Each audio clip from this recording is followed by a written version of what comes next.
Bom dia. Na minha infância, no Rio de Janeiro, quando a minha avó contava sobre a Letônia, eu nunca teria imaginado que algum dia eu iria aprender leto, me mudar para a Letônia e estar diante de um auditório tão maravilhoso. É realmente um prazer estar aqui. Cik daudz no tā jūs sapratat?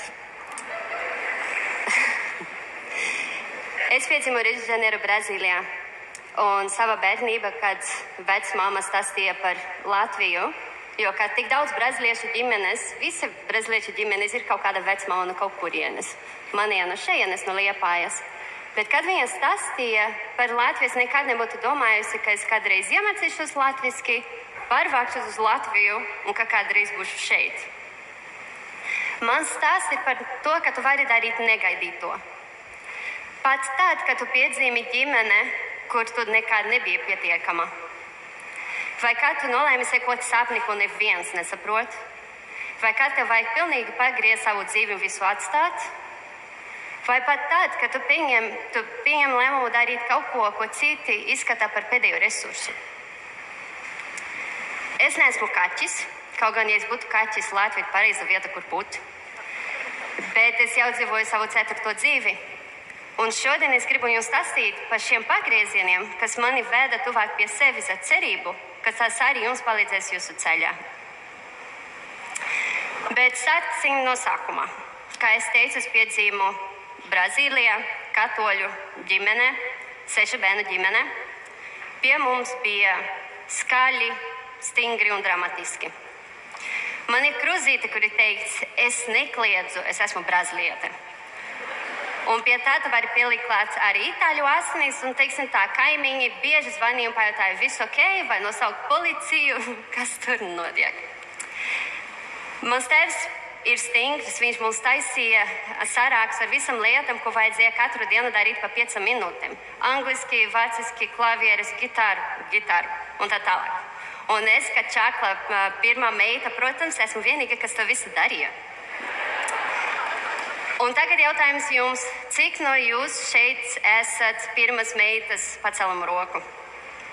Cik no jums ir vieglas, vienkāršas attiecības ar savu mammu? Tā, mana mamma ir ļoti dramatiska.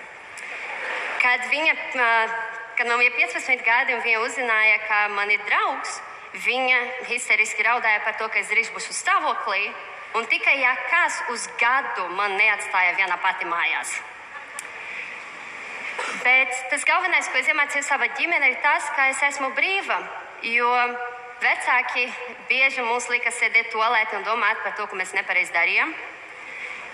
Es nekā nesapratu jēgu, jo kad es gāju, es jau zināju, ko vajag pateikt, lai ietu ārā, bet labi. Bet jau no maza vecuma es sapratu, un vienreiz es pat to teicu, bet jūs varat mani likt cietumā, ja jūs gribat, bet iekšā es esmu brīva. Jūs nevarat mani likt domāt to, ko jūs gribat. Nav pasteigums, ka 17 gados es biju gatava turpināt savu dzīvi un iet prom no turienes. Un īstenībā, kad man bija 17 gadi, man bija garlaicīgi, jo es iestājos universitātē, es dabūju darbu, man bija labs draugs, un tad es domāju, nu kā, tad būt pieaugušies ir vienkārši to pašu atkārtot visu mūžu, nu nevar būt. Un es sāku meklēt kaut kādu nozīmi tam visam. Un es diezgan viegli to atrādu. Es vienu dienu biju baznīcā, viens priesteris stāstīja par vienu kopienu, katoļu baznīcā sauc Opus Dei, kādam interesē. Un kamēr viņš stāstīja par to kopienu, man bija tāda vizija. Es pēkšņi redzēju karti un it kā zumautu no Brazīlijas un pat taisni uz Latviju. Par ko es biju ļoti pasteikta, jo nav tā, ka es baigi zināju par Latviju, es nerunāju valodu. Bet uzreiz man bija skaidrs, ka man ir jāiestājas tajā kopienā un kā caur to es tikšu Latvijā. Un tad sākas garš periods, 8 mēneši, kad es domāju, labi, tad kā tieši iestāšos, bija dažādi varianti. Un tajā periodā man vajadzēja tikt vaļā no dažādām balsīm, jo, protams, kopienas cilvēki gribēja, lai es uz pilnu slodzi tur pievienojos ar visu savu dzīvi. Māma domāja, ka kāds man noskaloja smadzenes. Un es pa vidu mēģinu noskaidrot, kas ir tas, ko es patiešām gribu darīt. Un tad vienu dienu, un ja jums liekas divaini, ka man bija vizija tagad vēl divaināk. Vienu dienu es burtiski dzirdēju Dieva balsi, un es sapratu, ka jā, man ir jāpievienojas pilnas lodze tajā kopienai. Un ko tas balss īstenībā darīja, ko nozīmē praksē, ka es dzirdēju Dieva balsi? Man bija ļoti daudz sapņu, es gribēju bērnus, ģimene, bet tajā brīdī, kad es to dzirdēju un sapratu, ka man ir kaut kāda īpaša misija, tad tie visi pārējie sapņi palika tādi pelēcīgi. Nezinu, kāda jēga tu sekot, ja man ir kaut kas cits, ko darīt. Un tad es nolēmu pievienot kopienai. Un labi, ko tas nozīmē? Ar laiku pavadīju tur vairāk laiku, atstāju lietas vien atvilkt, nevienu dienu pārvācos. Ir apmēram līdzīgi, kā pravakta za puisi. Un kā jūs domājat, kā bija dzīve kopienā? Visas baltos tērpus, tur sēž un lūdz un tādas muķines. Muķine biju, bet ne baltos tērpus, es biju tāda moderna muķine. Jo praksē, jā, mēs it kā dzīvojam kā muķines. Visu to laiku es dzīvoju celibātā, ko nozīmē, man nebija draugs, nebija nekāds puisis, nebija varandiņa, nebija bučas, nekas, 12 gadus. Un arī mums bija ļoti saspringts režīms. Pacelties, pamosties 5 no rīta, lūgties, braukt uz darbu, pēc tam atpakaļ vēl lūgties, dievkalpojums katru dienu, jo katoļiem ir dievkalpojums katru dienu, ja gribās. Un tad kopienas aktivitātes, kopīgas vakariņas un klusums līdz nākamajai dienai. Un tā es dzīvoju 12 gadus. Bet no ārēs īsti nevarēja redzēt, man bija pilnas slodzes darbs, normāli gerbjos, nekā moderna muķine. Un varbūt jautājums, kāpēc es priecājos tā dzīvot, jo tur bija vēl stingrāk nekā pie vecākiem. Bet tur bija pirmā vieta, kur es jūtos, ka es esmu pieņemta. Ka es varu vienkārši izpausties, es esmu pietiekama. Un arī caur kopienu es tiku Latvijā. Tad 6 gadus dzīvoju kopienā Brazīlijā, un tad pēc 6 gadiem es viņus pietiekami bakstīju, viņi man sūtīja uz Latviju, un tad es nokļuvu Latvijā. Un kā bija tas pārvākšanas? Sākumā bija grūti. Pirmā ziema, es domāju, ka tāpat kā Everesta filmas, mans deguns kritīs no augstumā. Nevarēju vispār lasīt latviešu emocijas, tā kā es nevarēju saprast, kas notiek. Bet ar laiku iemācījos valodu, iemācījos lasīt emocijas, dabūju latviešu pasi, jo tika apstiprināta dubultpilsonība ar Brazīliju. Un es renovēju vecmammas tautas tērpu. Man ir bērkas tērps ar Nīcas vainagu. Un sapratu, ka šeit ir patiešām mana vieta. Bet tad, pēc 6 gadiem, nāca tas brīdis, kad es nolēmu aiziet no kopienām. Varbūt tu sāki domāt, tā tu beidzot iemīlējies ar kaut kādu puika un to visu atstāji. Un es īstenībā ne. Protams, ka pa vidu es iemīlējos, 12 gadus jau ir ilgi, bet es negribēju pieņemt lēmumu aiziet kaut kāda džeka dēļ. Man liekas, ka ir daudzi lēmumi, ko mums vajag pieņemt priekš mums, priekš sevis. Un tā arī bija. Ja man vajadzētu to apkopot viena teikuma, es pateiktu, ka es izaugu pārāk neatkarīga.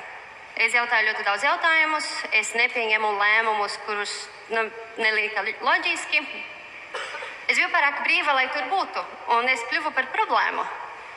Un ar laiku es paliku ļoti nelaimīga, es nevarēju smaidīt, es mazāk runāju, kas nav normāli brazīliešiem.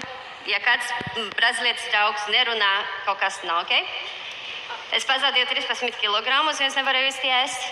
Un es biju starp to, ka es nevarētu iedomāties no turienes aiziet, jo tā bija dzīves misija. Es domāju, ka ja es atstāšu Dievu, es iešu zeli. Bet tajā pašā laikā es nevarēju iedomāties dzīvot vēl 60 gadus tajā situācijā. Bet tad vienu dienu es sapratu to, ka nevar būt, ka es esmu problēma.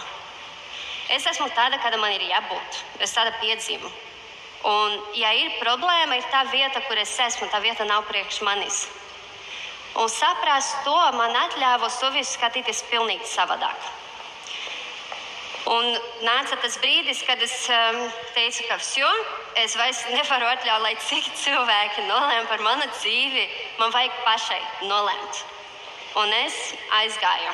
Paņēmu savus koferus, savu 30. dzimšanas dienu, 2 koferus, gāju prom visu un neatgriežos kopienā. Un tad sākas mana 3. dzīve. Jo atpakaļ parasta dzīve. Jo kā, kad es biju kopienā, tur mums bija ļoti sadalīti tādi uzdevumi. Man bija visi vīriešu uzdevumi.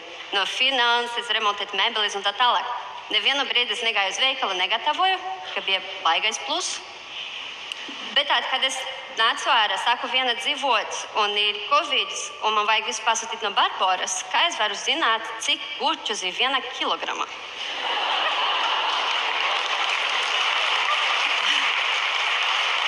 Tā kā mamma telefonā zina, cik no kā.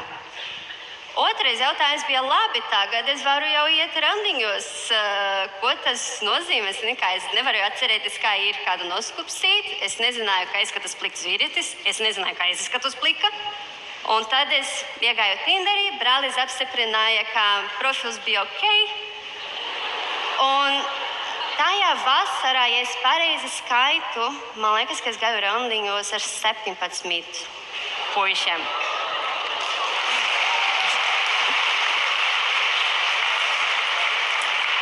Ieskaitot manu vīru. Brīnišķīgu.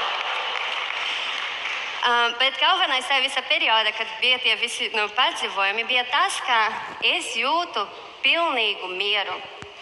Ja agrāk man bija bailes, ka es mūžīgi nožēlošu, es nevienu brīdi to nenožēloju. Jo beidzot es varēju elpot, vienkārši būt.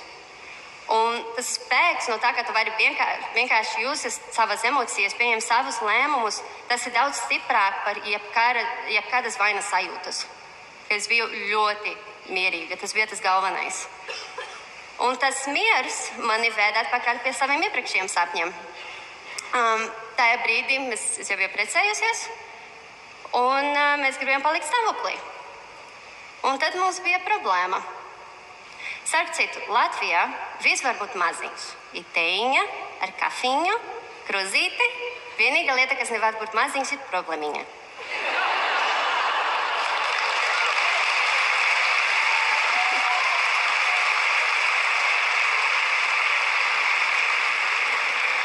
Bet mums bija problēmiņa, jo bija maza šuniņa.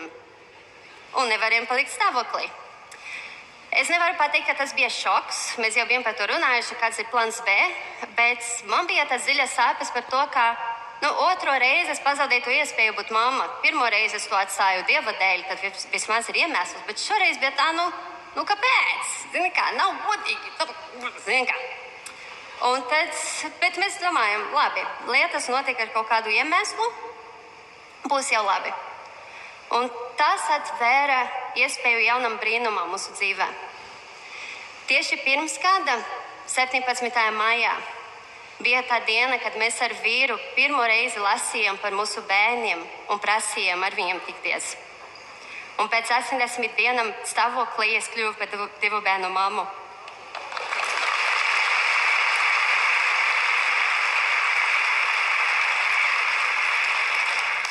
Un es varētu ļoti daudz stāstīt par to, kā bija tas periods pirms 9 mēnešiem, kad es pēkšņi kļuvu par planētu ar 2 mēnestiem, kas man nelaid vaļā nevienu brīdi. Bet es gribu jums stāstīt 3 lietas, ko es iemācījos tajā procesā. Pirmais ir tāds, ka ir ļoti daudz maternitātes veidi. Un tad es arī sapratu, kāpēc nepaliku stāvoklī. Tajā brīdī, kad maniem bērniem ir 7 un 6 gadi. Kad es pirmoreiz viņus vedu bērnu dārzā, es biju atpakaļ viena mājās. Es domāju, paldies Dievam, es nepaliku stāvoklī. Jo es nevarētu, 3 gadus, 5 gadus ar bērnu sēdēt mājās. Man ir milzīga cieņa pret visām sievietēm, kas paliek stāvoklī. Ieskaitot mana mamma, vairākas reizes. Bet patiesība ir tāda, ka ir ļoti daudz veidi, kā būt mamma. Un es novēlu to, lai adopcija būtu uzskatīta arī kā pirmais variants, lai dotu sievietēm iespēju izvēlēties, kādas mammas viņas grib būt. Otra lieta, ko es iemācījos, bija tas, ka nevajag baidīties no traumām. Bieži mēs domājam tā, tie bērni no sistēmas, viņi ir traumēti, sarežģīti, atvedis problēmas manā dzīvē. Bet kad tu iemācies, kā rūpēties par bērnu traumu, tu saproti, ka īstenībā mēs esam visi traumēti, mums ir ļoti daudz ar ko tikt galā, un nav viņi un mēs visi esam kopā. Un mana vīra vārdos, viņa saka, adopcija ir ļoti devīgs veids, kā apmierināt abu pušu vajadzības. Nevajag no tā baidīties. Un trešā lieta ir, ka arī nevajag baidīties no tā, ka tu kaut ko palaidīsi garām. Sākumā man arī bija bailes. Varbūt vajag bebīti, lai es varu paņemt to mazulīti, klēpī un pārdzīvot visus tos periodus. Bet patiesība ir tāda, ka mēs ar vīru pārdzīvojam visus vecumus tikai ļoti, ļoti ātri pa šiem mēnešiem. Mēs neko nepalaidām garām. Tā kā vajag ļoti fokusēties uz to, ko tu dabūsi no pieredzes. Jebkura lieta dzīvē. Pēc šī visa, kas es esmu? Brasileira, leta, monja, mãe, tímida, discreta, corajosa, poderosa. Eu sou eu. Es esmu es. Un pāri visam lomam es paņemu to labāku sev. Un ar katru pagriezienu es gāju tuvāk ceļa pie sevis. Un es ļoti ceru, ka jums arī, ja ir kaut kāds grūts lēmums, lai jums ir tā drosme pieņemt to lēmumu un iet visus soļus ceļa pie sevis. Lai jūs atcerāties, ka jūs esat pārāk grandiozes, lai jebkurš varētu jūs apturēt. Un es gribu šo runu pabeigt ar vienu dāvanu. Es jums iedāšu vienu dziesmu, ko es rakstīju vienā brīdī, kad es jūtos, ka es esmu starp 4 sienām, kas mani spiež, un es to vairs nevaru ciest. Un ka es gribu patiešām lidot, un lai tas jums iedvesmo.